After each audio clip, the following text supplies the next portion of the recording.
Hasiko gara materialak gehitzen gure modelen atal desberdinetan edo. Baina hasi baino lehen ikusiko dugu nola erabili etiketak. Etiketak nahiko erabilgarriak dira, batez ere uzten dugun materiala edo txertatzen dugun materiala ordenatzeko.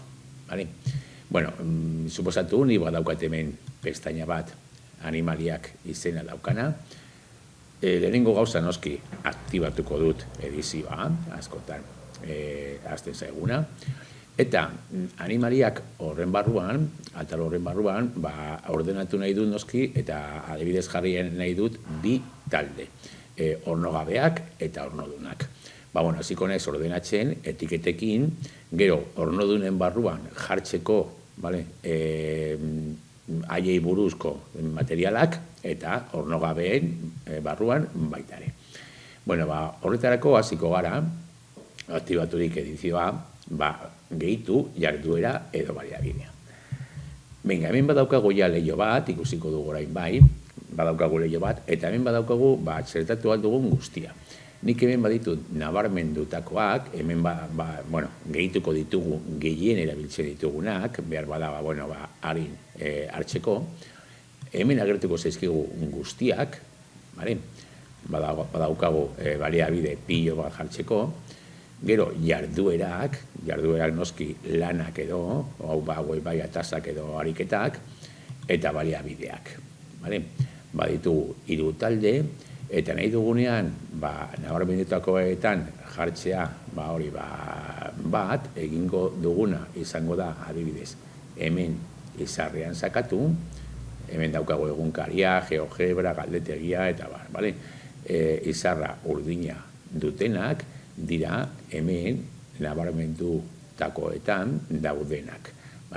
Orduan, gehitu nahi badut bat hor bertan, bakarrik egingo duguna, dudan izango da fitxategia horretan adibidez izarrean sakatu, eta hortik aurrera, badago ja, jarrita, sakatu bezairazter, badago.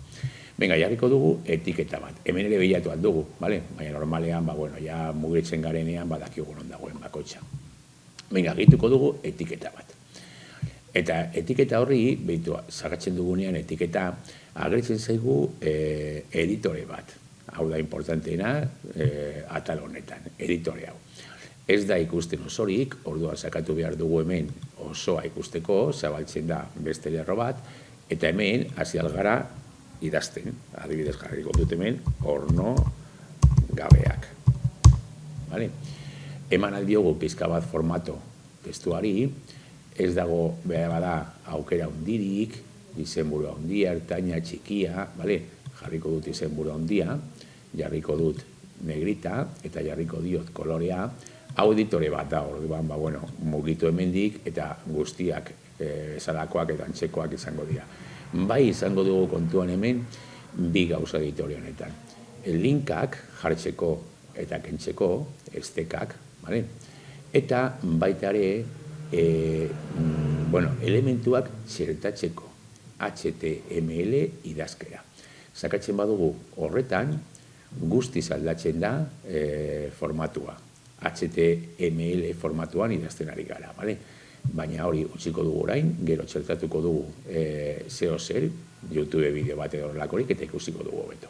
Kentzeko eta bueltatzeko testu normalera, sakatuko dugu berriro, eta eginda dagoenean, esango diogu ja zuzen, gorde eta itzuli ikastarora. Badaukator, ornogabeak, atala. Orain, gehituko dut beste jarduera bat, egingo dut berriro beste etiketa bat, ikusteko nola ordenatu, eta hemen jarriko ditugu adibidez ezaugarriak. Suposatu ezaugarriak pasatuko dizkiegula ikaslei dokumentu batean gero, jarriko dut ezaugarriak, emango dio baitare, hori, tamaina bat, kasu honetan jarriko dio beste kolore bat, jarriko dio adibidez urdina, eta jarriko dio baitare, negrita berbada hobeto ikusteko. Gorde eta itzuli. Bitu, biak daude orden berean, lerrokaturik ezkerrean. Baina nik, eta orain da hori etiketak erabilera hori edo, Orain, mugitu alditut, barrurantza pizka bat ordenatzeko, hori adarretan edo, bale? Eskema moduan baita edo. Bueno, orduan, hemen daukadanean adibidez ezaugarriak, noa editatzera, bere botoira, editatu, eta mugitu eskuinera egingo dut. Mugitu eskuinera, pizka bat gehiago nahi baduzu, mugitu eskuinera, eta joango gara ordenatzen, kaskadan edo joango gara ordenatzen, etiketak eta materialak. Gero hemen beha bada, hori elementu batzu jarriko ditut ezaugarrien artean, ez da, eskema bat, testu bat, dokumentu bat, bueno, edozin gauza, bale?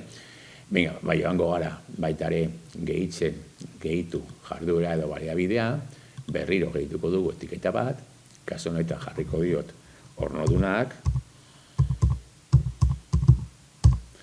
venga, emango diot letra berbera eta kolore berbera, dana, bale? Eta joango gara antolatzen ondo usten ditugun materialak. Berdin hemen jarri alditut orain ezaugarriak, gehitu, etiketa, berriro jarriko dut ezaugarriak, venga, jarriko diot tamaina jarri nion, besteari, baitare hartu, jarriko diot negrita, eta kolorea jarri nion besteari baitare urdina. Esango diot gorde, eta honi bezala esango diot mugitzeko pare bat aldiz eskuinera. Mugitu eskuinera, mugitu eskuinera. Eskerrera egin dut eta bueltatu da. Eskuinera, eskuinera. Bale. Orduan, manoa antolatzen, gero noski, hauen tartean edo jarriko ditut, baita ere, leku bakotxean usten dudan materiala, eta jazta. Eta ordena aldatzeko, hemen badaukagu gezi bat, eta hemendik, mugitu alditugu baita ere, atal desberdinak, eta kokatu beste leku batean. Arrastatu eta utzi. Venga, kontutan hartu, materialak gehitzen hasi baino lehen, orden pizka bat mantentzea, intuitiboagoa izateko, gero materialak ikustea edo konsultatzea.